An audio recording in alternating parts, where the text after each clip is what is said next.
So let's start today's show off with two really good teams. And those two really good teams are playing in the World Series, and I'm making it my goal to give the World Series as much emphasis and attention as I believe it deserves because it's the World Series. It's a championship event for a major sport, and we treat it like it's second tier.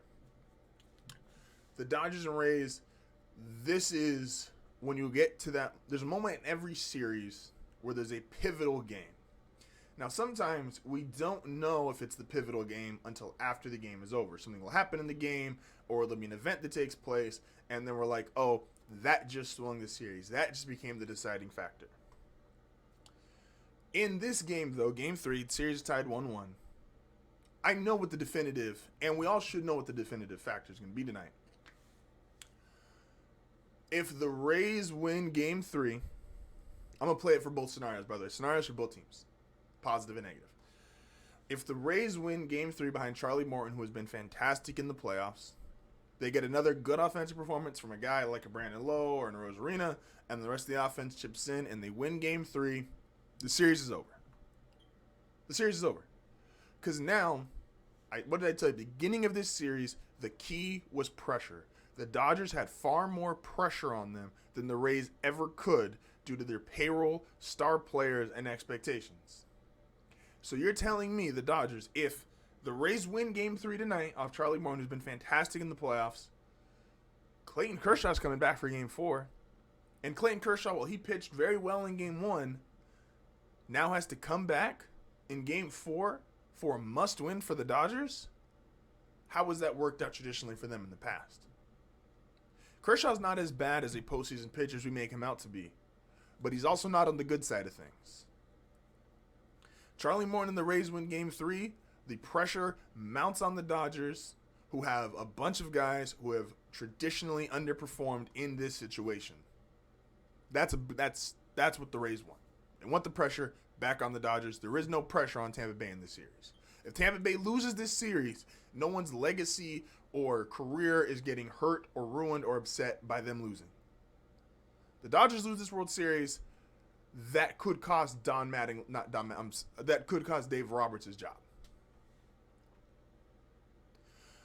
With the Dodgers, if the Dodgers behind Walker Buehler, who you could argue could be the better pitcher of the two between him and Charlie Morton, if he outperforms Charlie Morton tonight and the Dodgers win, now the Dodgers take, when you have pressure building up and the tension finally gets released, smooth sailings. And if the Dodgers win tonight, and then the Dodgers can go into, after 3 games, up 2-1 and saying, we got to 2 of your 3 aces. We got to Glasnow in Game 1. Snell got to a little bit towards the end, but Snell was pretty dominant for the majority of his outing. And then we got to Charlie Morton in Game 3. Who else do we have to be worried about? After that, it's just your bullpen. That's the third scenario here. And this is the scenario the Dodgers don't want either. The benefit to this World Series, the way the lineup is now compared to League Championship Series games, is when the Rays went 70 games with the Astros and the Dodgers went 70 games with the Braves, it was back to back to back to back. There were no days off. Just boom, roll them out, roll them out, roll them out. The Rays, who live and die by analytics, and live and die by, I can pitch this guy here in the 5th inning for 2 outs, I can pitch this guy here in the 7th inning for an out. Even with the 3-batter rule, the Rays have adapted beautifully to the new, every pitcher's got to face at least 3 guys unless they're ending an inning. This is the Rays' game. The Dodgers bullpen, starting with their closer, Kenley Jansen, has been far more inconsistent. They're not as ready. They're not as analytics driven. It's kind of just, these are our guys, hope they get the outs. If they don't get the outs, what do we do? Now, they do have arms, but they don't have near the quality or experience or the system of arms that Tampa Bay does. So Tampa Bay getting those off days in between games 1 and 2 and in between games 3 and 4 and after games 1 and 2, then after games 3 and 4, they need this. And they need this, and this benefits them far more than does the Dodgers. So Tampa Bay this is the swing game. This is the game that, calling it right now, whoever wins Game 3 will win this series. Win game 3, win the series. That simple. The Dodgers, it's a lot of pressure, but they can finally let all of that pressure and tension, if they get past it, smooth sailings all the way to the end.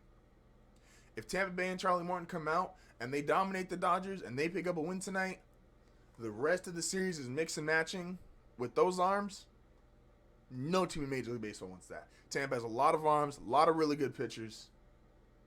This is going to be the swing game. This is more pivotal than even what game 4. And like I said, I'm doubling down on this. Whoever wins game 3 will win the series. And I say that, and when we come back on Monday, the series could be tied 2-2. That's how strongly I feel about this. Series could be tied 2-2, and game 3 winner wins the series, wins it all. Let's go from the World Series to an NFL topic or / college football topic that I keep hearing about. And that is, should Trevor Lawrence decline to come out of the NFL or decline to go into the NFL draft if the New York Jets have the number 1 pick? Some people also include the Giants in this mix, but specifically this is kind of a Jets conversation. And while I don't disagree with the players that have chosen to say no to a city, the two most notable being John Elway and Eli Manning. John Elway said no to the Colts, goes to Denver. Eli says no to the Chargers, goes to the Giants. You could argue, and I would on their behalf, that turned them into Hall of Famers.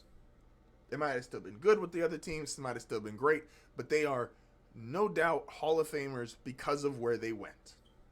So I'm not going to argue and say they made the wrong decision. What I will say is, though, I think Trevor Lawrence, we're in more modern times now. It's 2020. It's not 1983 or even 2004. I think Trevor Lawrence and his agent should take a more modern approach to this, to the tactic of, I won't play for you, trade me. I think, and this benefits both Trevor Lawrence and the Jets, Trevor Lawrence's agent, as soon as the Jets call, and they will, should say, hey, we won't pull out of the draft, but we want a big say in the head coach. We want, if you're Trevor Lawrence and you're the New York Jets, they should both want this, but Trevor Lawrence should demand, I don't care how much money he wants, but you go get Eric Bieniemy out of Kansas City. If I'm saying his name correctly, apologize if I'm not. You go get him out of Kansas City, and you give him a 5-year contract. Because Trevor Lawrence on a rookie contract, which is 5 years with the option, I want the current best or most notable offensive coordinator and offensive mind coming into my NFL career. I'm looking around and I've seen what all these different guys are doing with all their different head coaches and all their different coordinators, and the guys who have an offensive guy in place with a young quarterback has more success. I don't think Jared Goff's a top 10 quarterback, but I think Sean McVay and Jared Goff together make a top 10 offensive coordinator quarterback combination. Look at Carson Wentz. Look when he had the Colts head coach Frank Reich, how well he played, and look at, did you see the game last night? How much worse Carson Wentz seems to have gotten? Coaching matters, especially when you are young in your career. To quote the great Chris Carter, 99% of guys are system players. And that's especially true if you are a young quarterback and you are trying to learn, defenses now, instead of in college, they're these 5 or 6 same looks. Now they are 15 to 25 great looks. I'm not an X's no guys. I'm not going to pretend to be an X no guys, but there's a big difference when you see an NFL defense and you see a college defense. From Trevor Lawrence, I'm taking a very modern approach to how I feel about the New York Jets. Because here's the thing. When it comes to should you sit out or not want to go to a team that has the first overall pick because they're dysfunctional or poorly run or this is a bad team, guess what? Welcome to being the number 1 overall pick. When you are the number 1 overall pick, you are going to a team that has dysfunction. You are going to a team that is not ready to win yet. You are going to a team that is bad. That's how they get the number 1 pick. You don't get the number 1 pick, that team is not a Super Bowl team. Sometimes you get lucky, and there is a team that maybe they had the number 1 pick because a star player got hurt, and now they've just moved up, and now you have a chance. Sometimes you get to be part of a quick rebuild through free agency. But if I'm Trevor Lawrence, I take the modernized approach to what Eli and Elway did, and I'm saying, hey, I will only declare to go into the draft and go to you guys and we will be willing to play for you guys if you get this as my head coach, because I'm not letting you ruin my career. And that's not to say that there won't be problems.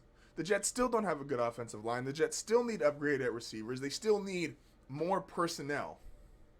But I want the people that are in charge of making decisions, the people that are in charge of coaching me and helping me get better and smarter at this whole NFL thing, I want it to be the guy that is at the top of everyone's list in terms of offensive mindset, and ability to call plays. He's been with Andy Reid. He's been in good organizational structure. He knows what it looks like. He can bring that stuff over to New York. And if you might even double down for Trevor Lawrence and say, get the, I don't remember his name at the moment, but the assistant GM from Kansas City as well. You start building that up. You have Trevor Lawrence. You'll be able to trade Sam Darnold and hopefully get a couple more picks, which Sam Darnold will have trade value. For anyone that thinks Sam Darnold is just done after his couple years in New York, no. That team is so bad that people have started to realize, okay, Darnold probably works, just not there because they're that bad, they're that poorly run. So Sam Darnold to get you some draft picks. Trevor Lawrence, still come out of the draft. It's still life-changing money, even on a rookie contract. Just go tell them, hey, this is the guy I want as my head coach.